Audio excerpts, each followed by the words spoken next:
అందరికీ నమస్కారం. అందరికీ సంక్రాంతి శుభాకాంక్షలు. యూఎస్‌లో ఈ పండగకి సంక్రాంతికి ఈ ఫ్రీజింగ్ వెదర్‌లో మేము కూడా కొన్ని పిండి వంటలు ట్రై చేశాము. అందులో అందరికీ favourite and must and compulsory సంక్రాంతికి అరిసెలు.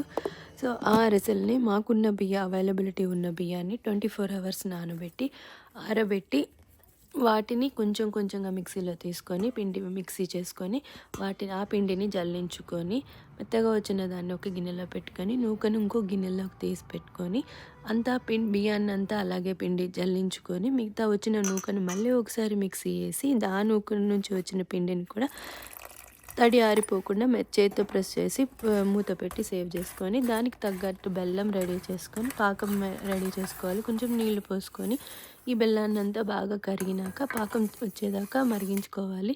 పాకాన్ని వాటర్లో వేసి చెక్ చేసుకుంటే ఇలా కొంచెం చేతికి వస్తుందంటే ముదిరిన పాకం వచ్చినట్టే కరెక్ట్గా. సో ఈ స్టేజ్లోని కొంచెం ఎలాచీ పౌడరు అలాగే నువ్వులు ఇష్టమైన వాళ్ళకి నువ్వులు వేసి మిక్స్ చేసుకొని దీంట్లోకి ఇప్పుడు మనం తడి పిండిని రెడీగా చేసుకున్న పిండిని కలుపుకోవాలి.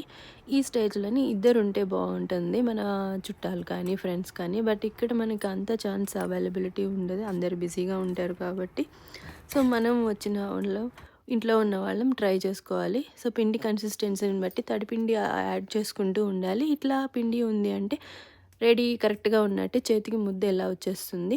ఇలా వచ్చిందని ఒక పాలిథిన్ కవర్ మీద కానీ ఒక అరిటాకు కానీ అలా ఏది అవైలబిలిటీ ఉంటే దాంట్లో ప్రెస్ చేసుకొని ఇలా ఆయిల్లోకి స్లోగా వదులుకోవాలి.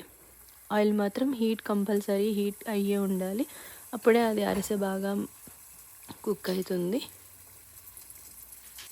ఇక్కడ చూసారంటే మంచిగా పొంగుతూ ఉంది. ఇలా పొంగుతూ ఉన్నదానప్పుడు మెత్తగా చిన్నగా ఒక గరిటెతోటి ఇలా తిప్పేసుకోవాలి. అలాగే నెక్స్ట్ కూడా ఇలాగే ప్రెస్ చేసుకొని మళ్ళీ ఆ టెంపరేచర్ అడ్జస్ట్ చేసుకొని మళ్ళీ వేసుకొని అలాగే ఇక్కడ మనం గరిటెతోటి మనకి అరిసెలు ఆయిల్ తీయడానికి స్పెషల్గా ఉండే చెక్క ఐటెం అలాంటిది ఇక్కడ మాకు ఏమీ లేదు.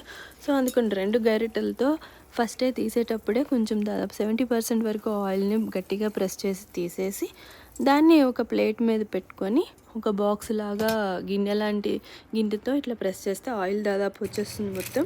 సో ఇంకొకటి పైన నువ్వులు చల్లించి అలాగే ట్రై చేసాము. సో ఇవి మా పండగ అరిసెలు. మీకు కూడా నచ్చినట్లయితే please like, share, subscribe and thank you for your support.